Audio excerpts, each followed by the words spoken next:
আমাৰ ৰাজ্যখনত 14খন লোকসভাৰ আসন আছে। 2খন আসনত অসম গণ পৰিষদ দলে প্ৰতিদ্বন্দ্বিতা কৰিব, বৰপেটা আৰু ধুবুৰী। আমি এতিয়ালৈকে প্ৰাৰ্থী ঘোষণা কৰা নাই। ভাৰতীয় জনতা পাৰ্টি ইতিমধ্যে প্ৰাৰ্থী ঘোষণা কৰিছে।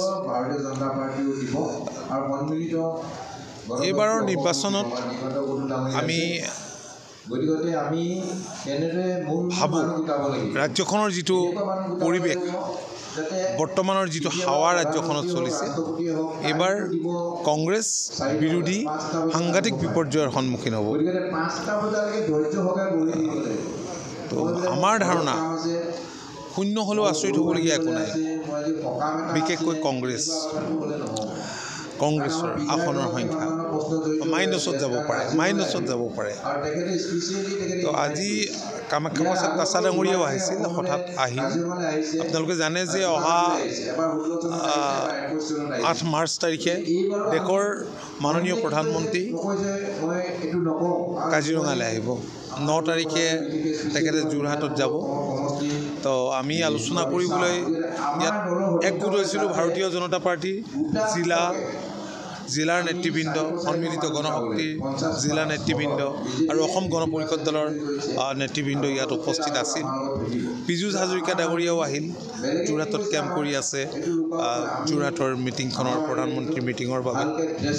তো আমি খুব মুকলিমূৰীয়াকৈ কথা বতৰাবোৰ পাতিছোঁ। সকলোৱে কামাখ্যা প্ৰসাদ তাছা ডাঙৰীয়াক শুভেচ্ছাও জনাইছে। ডেফিনেটলি ভাল চাওক, দলে সৰ্বজন গ্ৰহণযোগ্য প্ৰাৰ্থীকেই প্ৰক্ষেপ কৰিব। 2টা সমষ্টিত আমি 2টা সমষ্টিতেই আমি ভালকৈ নিৰ্বাচনী যুঁজত অৱতীৰ্ণ হ'ম। তাৰ কাৰণে পূৰ্ণ প্ৰস্তুতি চলিছে। যোৱাকালি এখন সভা আমি অনুষ্ঠিত কৰিছিলোঁ। দলৰ জ্যেষ্ঠ নেতা ফণীভূষণ চৌধুৰী ডাঙৰীয়াও উপস্থিত আছিল। কাৰ্যকৰী সভাপতি, সাধাৰণ সম্পাদক, উপসভাপতি এইসকলক লৈ আমি আলোচনা কৰিছোঁ। আৰু য'ত আমাৰ প্ৰাৰ্থী থাকিব তালৈকো আমাৰ কৰ্মকৰ্তাসকলক পঠোৱাৰ সিদ্ধান্ত গ্ৰহণ কৰিছোঁ। আৰু য'ত আমাৰ NDAৰ মিত্ৰজোঁটৰ প্ৰাৰ্থী থাকিব তালৈকো আমি পঠাবলৈ আমি বিশেষভাৱে কিছুমান দলৰ দায়িত্বত থকা ব্যক্তিক আমি দায়িত্ব দিছোঁ। গতিকে কাম চলি থাকিব। পাৰ্টি দলে যাকে দিব তো ডেফিনেটলি সকলো দিশ চাই চিতি দিব। নাই চাওক, পাৰ্টি ঘোষণা নকৰিলে মই আপোনালোকৰ আগত আজি কেনেকৈ ঘোষণা কৰিম? গতিকে আমি দিম, খুব সোনকালে আমি পাৰ্টি ঘোষণা কৰিম। স্থানীয়ভাৱে এইখিনি কথা মই আজি নকওঁ, এই দলৰ ভিতৰুৱা কথা দলে সিদ্ধান্ত ল'ব। নাই, কাৰণ আপোনালোকে জানে কোড অফ কণ্ডাক্টে এতিয়ালৈকে ইলেকশ্যনৰ দিন ঘোষণা হোৱা নাই। তো বিৰোধীৰ বিপৰ্যয়টো আপোনালোকে দেখোন দেখিছে আৰু আপোনালোকে সংবাদ মাধ্যমত প্ৰচাৰ কৰি আছে। মোৰ পৰা কি জানিব লাগে এইটো কথা? যিহেতু দেখা গৈছে যে একাংশ কিন্তু দলীয় নেতা কৰ্মী, তেনেকুৱা কথা নাথাকে। দুদিনমানলৈকে আপুনি দেখিছে একেটা দলৰে বহুত প্ৰাৰ্থী থাকে। নিজৰ মাজত থাকিলেও কেতিয়াবা 2-এদিনলৈ মানুহৰ আক্ষেপ থাকে, কিন্তু দীৰ্ঘদিনৰ কাৰণে কেতিয়াও হ'ব নোৱাৰে।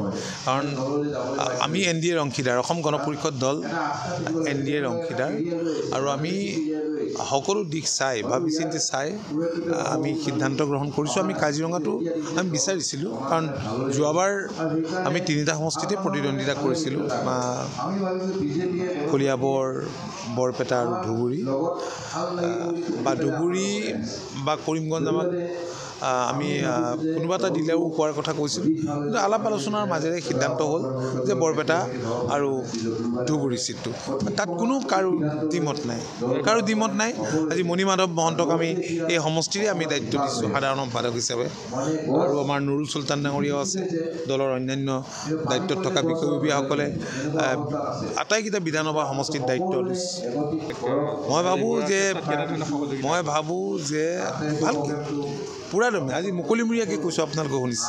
আজি ইয়াত সন্মিলিত গণশক্তিৰ বিষয়ববীয়াসকলো আছে, ভাল ধৰণে সহায় কৰিব, ভাল ভোট পাব। ইয়াৰ সমষ্টিৰ আকাৰ সলনি হৈ যোৱাৰ লগে লগে ইয়াৰ ভোটিং বিহেভিয়াৰো জনগাঁথনিৰ ওপৰত বহু পৰিমাণে নিৰ্ভৰ কৰে। গতিকে সেই ধৰণৰ ভোটিং বিহেভিয়াৰ আপোনালোকে এইবাৰ প্ৰত্যক্ষ কৰিব, আৰু বিপুল ভোটত জয়ী হ'ব।